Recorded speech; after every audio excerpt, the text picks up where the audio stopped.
Welcome, everyone, to Be Money Coaching. We have a class today with wonderful Deb from Be Money Coaching. She is a money coach, and today she's going to be talking about high yield savings accounts. So grateful that everyone is here. Just sit back and relax and just enjoy learning about this niche kind of area that's really kind of fun and important for us to know about in this and our money knowledge. And this will be recorded, and you can find other recordings from Deb as well on our Brain Northwest YouTube channel. So thank you for being here, Deb. I appreciate you sharing your time and your knowledge, and I'm ready to learn along with everybody else. Thank you. Thanks, Reggie. I'm so glad to be here again. This is a really meaningful opportunity. So I'm really, really grateful to Justin and Reggie for inviting me to teach these classes every month. Um, Today we are going to talk about high yield savings accounts and why you should have one and what to look for in a high yield savings account. Okay, so I'm just gonna just jump right in. Some of you may know me from previous classes, but I always do like a mini introduction when I do this. So in case somebody is joining for the first time, just a little bit about me. I'm a mom, a caregiver, I'm a Gen Xer, I am neurodivergent, I'm a money coach, Latina, I love coffee and rainy days, and last month every month I share what I'm reading, and last month I shared that I was reading a Star Wars book and I haven't finished it, so I'm still reading that. All right, so what are high yield savings accounts? Basically they are just really like super powered savings accounts, and they have an average interest rate that is higher than what you're going to get at your local bank or credit union. Nationwide, the interest rate at your banks like Wells Fargo, Bank of America, Chase is about 0.61%. And the nationwide average interest rate for HISAs, high yield savings accounts, is 4%. Just for transparency's sake, my favorite and my out of the three online savings accounts that I have where I've had accounts, I only have one high yield savings account, or I only bank with one account right now, and I'm actually only getting like 3.1%. At its highest, I was getting like 4.6 or 4.7, and that was like right around the end of the pandemic. And I'm happy with the everything else that I get that we're going to be talking about. So um I'm just sticking with my account. So let's see. Why isn't this going to hold on. What that went forward way too fast. Okay. So this is a kind of a garbled page that you can reference when you get the copy of the you're going to get a PDF of this presentation. So you can look at this con calma, calmly. You can just look it over. But basically, what I did here on this page is I chose 5 banks and credit unions to give you an idea of what their posted interest rates are. And if you, so I bank or I have my main checking and savings at Solal Credit Union. I'm in the top left-hand corner. And the only reason I have a savings account with Solal is because with probably all credit unions, you have to have a savings account before you can open a checking account. But I don't keep money in that savings account. I just keep like $5 because that's like the minimum that you have to have. But you'll see that the interest rate for balances between $100 and almost $25,000 is 0.01%. That's like less than a cent. BECU has a higher interest rate on the first $500, but then it goes down to 0.2% when you have more than $500. And then Bank of America, Chase, and Wells Fargo are all at 0.01%. So as you can see, those are super, super low interest rates. Like you're not even making a cent. It's not even like 1%. You're not making anything off of your savings accounts. And if you have attended any of my previous presentations, I've talked about how you can save money and where to put your money. And I always say a high yield savings account. So this page is an example of the kinds of interest rates that high yield savings banks are paying right now, or high yield savings accounts are paying right now, depending on how much money you have. Most of these, as far as I know, the four that I have here, CIT Bank, Marcus by Goldman Sachs, Capital One, and Ally do not require that you maintain a minimum amount to keep the account open, but CIT Bank requires a minimum opening deposit of $100 to pay 3.65% interest. Ally Bank is where I do my banking. Well, that's where I have my savings, and I don't have to maintain a minimum balance. And I opened the account with like I didn't deposit anything for like 2 weeks when I first opened the account like 5 years ago. My kids all have their accounts at Ally, and like I said before, the highest interest rate I was getting was like 4.6 or 4.7% back in like 2021, 2022.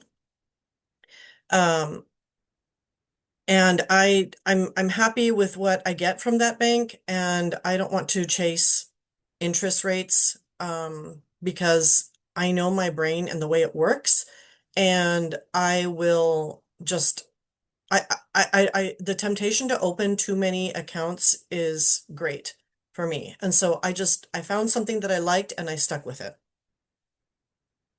All right. So initially I had 6 things that you have to have in an online savings account or in a high yield savings account. But when I was putting this together, I came up with a seventh. So we're going to go through the 7 right now. The first is that you want to make sure that your bank is FDIC insured. A lot of people are afraid of opening an account online, just like it used to be, at least for me, a very, very long time ago when Amazon first became a thing. I remember that entering my credit card details in Amazon to pay for something was really, really scary. And they actually had a dedicated phone line where you could call in your order and give a person your credit card details because it wasn't going to be stored in Amazon's system. And I think that's how a lot of people feel about um, online savings accounts is that they feel like, there's no physical thing. It's just kind of like out in the ether. And that makes me nervous. So if it makes you nervous, make sure that the bank is FDIC insured. The second thing is that there should not be any direct deposit requirements.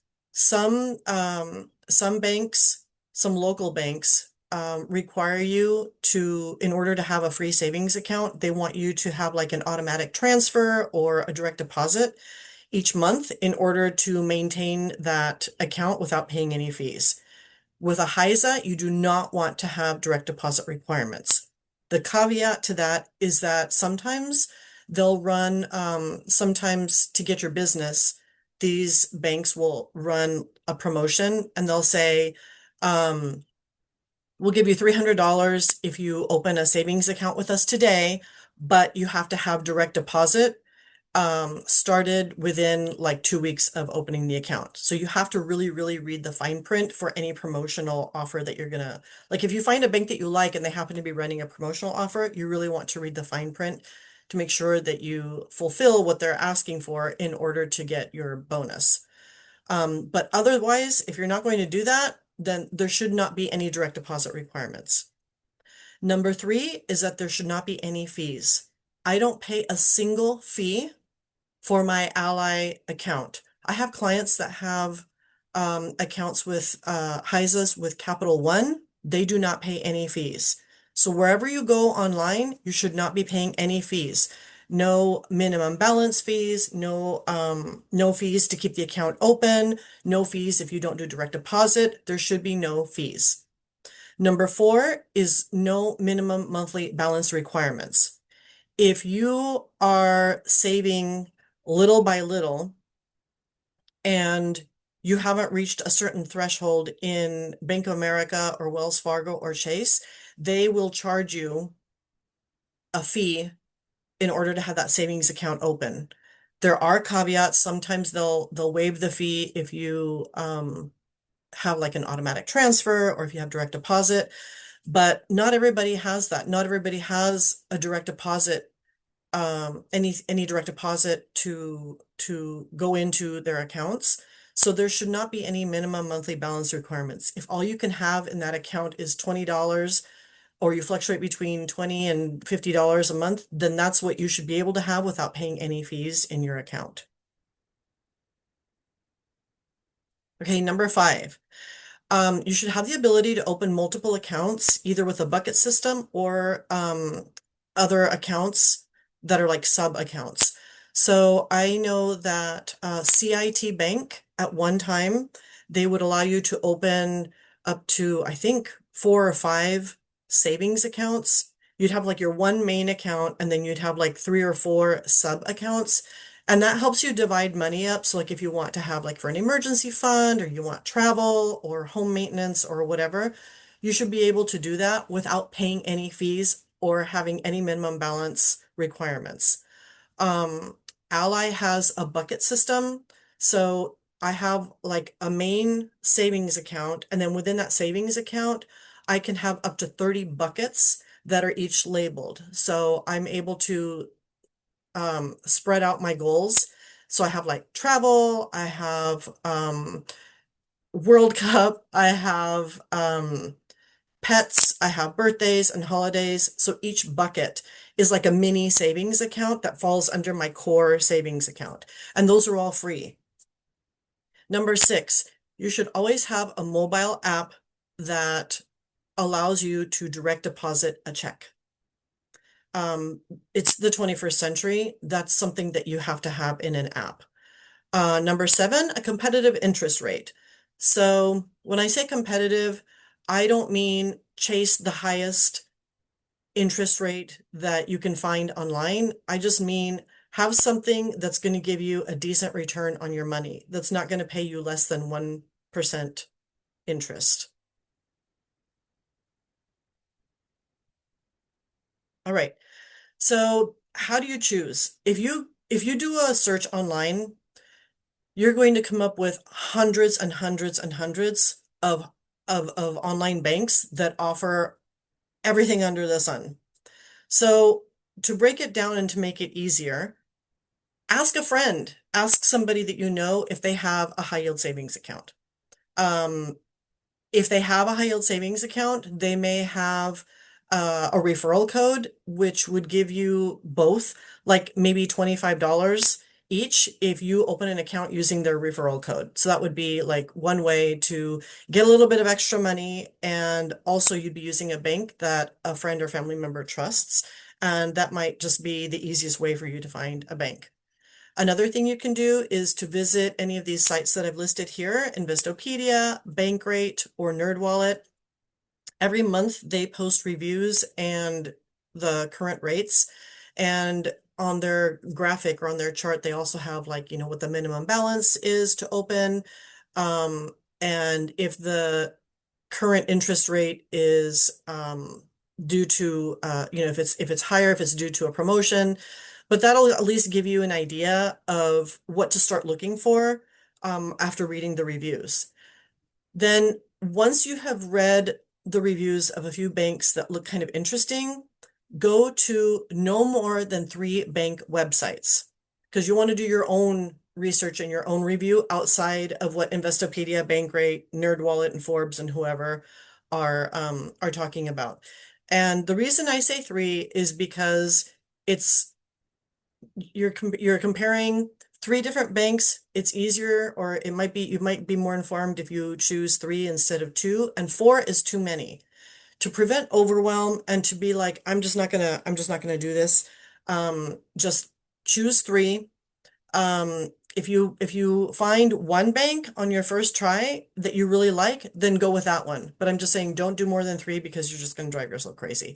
I did that once. I fell into that trap, that ADHD hyper focus, looking at 5, 6, 7, 10 different banks, and I was just like, no, I can't do this. And that's one of the reasons why I've learned that I need to rein in that impulse, and I also have to just stick with the bank that I have, which is why I'm still with Ally after 5 or 6 years. Okay, so then review the must-haves on the earlier slides or on the earlier slides, and then think about other things that you would like. Do you want a debit card? Does that debit card have to have a MasterCard or Visa logo? Do you want 24-hour customer service? Are you the kind of person who is up late at night and does their banking at night, and you're like, you know what, I have a question, I want to get into the chat or I want to call somebody, then that will be something that's important to you. I do a lot of my banking and my admin at night, and so that's something that's really important to me to have at least for where I am, because I'm in Seattle, I'm on the West Coast, and any banks that are in Central Time or in Eastern Time are going to be closing earlier for me. And so I need something that's open until at least 11 o'clock Pacific time. And then just think of anything else that you might want to look into, something that's really important to you. How accessible is the website? Is if you have if you want to call somebody, to ask them questions, how responsive are they? So those might be other things that are important to you to think about. All right, so then you might be thinking, well, if it's an online bank, how am I going to make deposits? How am I going to put money in there? So there are several ways you can do that. You can get an ATM card or a debit card, and the bank should refund any and all service fees. So if you have like your main checking account at Chase and you want to or well, it doesn't matter where you have your checking account, but if you are in the neighborhood of a Chase bank and you have a HISA and you want to make a deposit into your HISA, you can go up to that bank, stick the card in, make your deposit, and you should not be charged any fees. And if the screen says that you are going to be charged fees, you go ahead and say yes, but you want to make sure that you have a bank, an online bank, that is going to refund any fees that you get charged. And again, with the transparency, Ally does this. Ally refunds any fees. So if I make it, like if I make a withdrawal at Bank of America or Chase or wherever, um, the fee is deducted automatically from my account, my Ally account, any fees, and then Ally reimburses me for those fees. So make sure that that's something that you make note of if that's something that you think you're going to be using, if you're going to be using banks, because these banks don't have their own ATM machine. They don't have their own ATMs. Um, so that's one way. And then another way is through direct deposit. So a lot of times an employer can deposit like the bulk of your check into your main funding account, like the one that you use to pay your bills. And then, you can ask them to put some money into your online savings account. Another way is to connect a funding account. So if you have a credit union account, if you have an account at BECU, connect it to your online savings account, and then you can make automatic transfers every time you get paid so that you can start to build that savings. The other thing that I do is I connect my Zelle and my Venmo. So anytime I sell something online, like on Facebook Marketplace, and somebody wants to pay me, I just have them pay me via Venmo or Zelle, and I just put the money into my savings account. So that's one way that I actually am building one of my buckets. So far, I've got like $100 from stuff I've sold around my house. I've got $100 worth of $100 in that bucket from stuff I've sold around the house because I've got my Zelle and my Venmo connected. So it's not going into my checking account. The money isn't going to pay bills, and it's one way to build up that bucket. And then lastly, I just learned this. There isn't a Walmart in my area, but I learned that Ally Bank has partnered with Walmart. So you can go into a Walmart to their customer service, and you can deposit like up to, I think it's $1,000 or $2,000 in cash You can give it to the Walmart customer service people and they will apply that or they will put that into your Ally bank account. So it's like a way for Ally customers to be able to deposit cash if they have a Walmart nearby. You can also do it through the ATM, but this is just another way that they make it easy for people to be able to do that. All right, so the downsides. I love high yield savings accounts. They're great for saving because of the interest rate. And for me, it's very easy to use, but they do have some downsides. And this is something that you have to think about, if this is something that, is going to be a downside for you. So no physical locations means that there are no cashier's checks, no safety deposit boxes, and you're not going to go in and be able to be like, hey, and talk to your friendly neighborhood bank teller. But like my friend Charlie says, who's also a money coach, instead of their response to, but I want to be able to go in and talk to somebody, they're like, talk to people in your life. You don't need to talk to a bank teller. Somebody's getting paid to talk to you and be friendly. Talk to people in your own life. Um, so that's just something that I've really taken to heart. Like, oh, but I like the personal touch. There is no personal touch. There's no personal touch. It's be friendly to the person that is bagging your groceries or is serving you at a coffee shop or something. Um, the interest rates will change. So my interest rate, like I said, at one point it was like 4.6, 4.7. They do fluctuate a lot. I've been at 3.1% for a while now, with Ally, and it has not gone back up, but it has held steady. Um, I do check uh I do check Investopedia and NerdWallet every once in a while to kind of get a feel for how much other banks are paying in interest. And yeah, it does fluctuate. Um it they don't fluctuate a lot. Like Ally is never going to go down to what my credit union is paying. At least I hope it doesn't. But this is the lowest interest that I've ever been paid with Ally. And it's still a pretty good chunk because I've been diligently saving into that account. So I do notice that I am getting a decent chunk of interest that is also put back into my account. So I'm making money off of that. It's just a way of earning passive income. Um, so expect your rate to either go up or down depending on what the Federal Reserve determines or decides when they meet. And then there's also no fast access to cash unless you have an ATM or debit card. Um, you can do wire transfers. You can do automatic transfers. Like if I schedule a transfer on a Monday, I probably won't see that money in my credit union account until Wednesday or Wednesday evening, at which point, I'm not going to be obviously going to withdraw that money, but it does take some time to transfer between the banks. It can take 2 to 3 business days. And for some people, that's too long. And so then you have to balance that out with, well, how much do I really need this money? And if you do need it faster, you can pay for a wire transfer or you can use a debit card.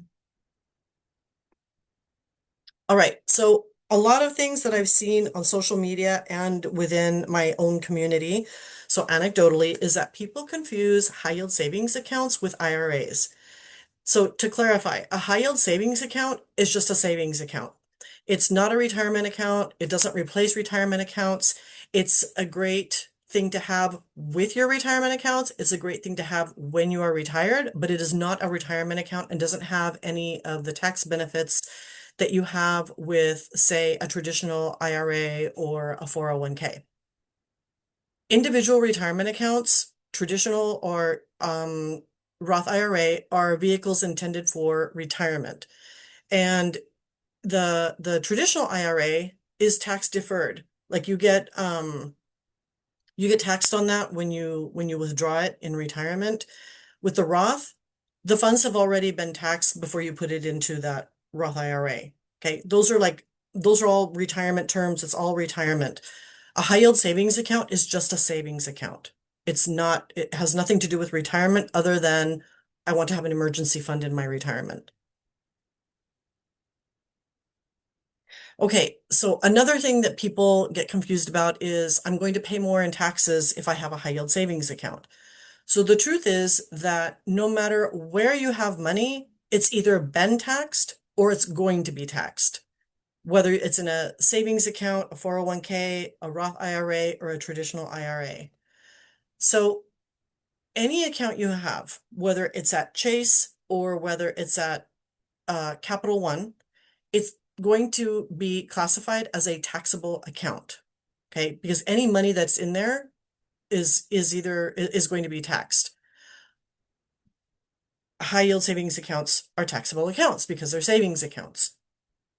But on any savings account, no matter where it is, whether it's at Chase or Capital One or Ally or Goldman Sachs, you are only taxed on the interest. You are not taxed on the balance.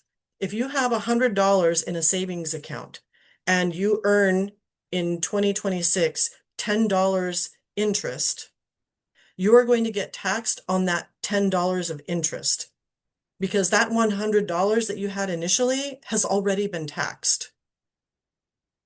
So I'm going to say that again. You're only taxed on any interest that you earn because you're making money. You are not taxed on the initial amount because that's already been taxed. When you put $100 into your savings account, that's probably come from your paycheck, and that's already been taxed because that's your net pay. And any interest that you earn in a savings account is taxed as ordinary income. It's not dividend income. It's not, rental income. It's just taxed as how much money did you have coming in from your employment? How much money did you have coming in from this, from that, from the other? It's just taxed as ordinary income. And if you earn more than $10 in interest, your bank is required to send you a 1099 INT that tells you how much interest you've earned over the previous year. And that amount that you earned is what's taxable. And whether you pay taxes on that depends on what your tax rate is. So people who are lower income are going to have a lower tax bill or than somebody who's making, $100,000 a year. It's very different.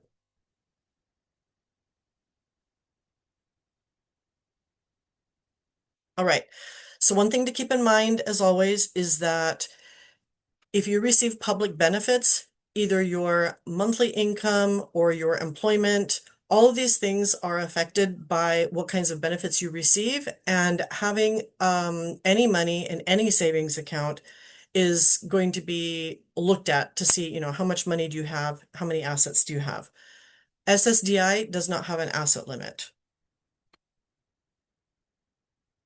Um, this is so that's not going to affect having whoop, there we go. All right. SSI does have an asset limit. So that's something to keep in mind when you are opening a savings account. Would it be better for you to have a different type of account that protects any savings that you have?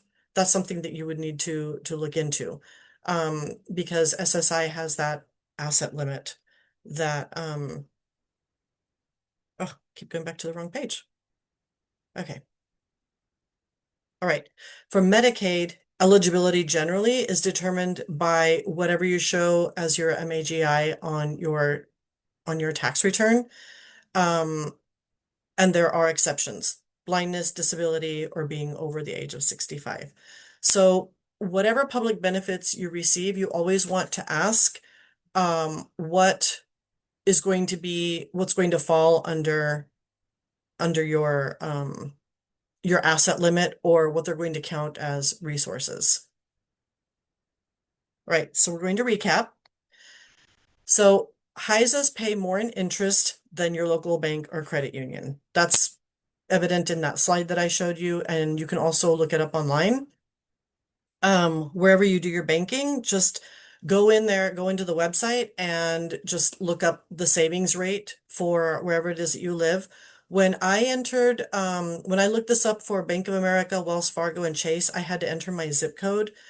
And the rate that came up for my zip code was the same as a zip code that I put in for like someplace in Louisiana. I just looked up zip codes in Louisiana.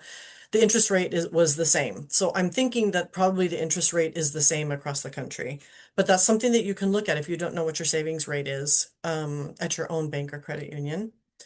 Limit yourself to 3 banks to research so that you prevent overwhelm and overthinking. You don't want to just drown in looking up 10 different websites, 10 different banks because you're going to overwhelm yourself and then you won't be able to make a decision.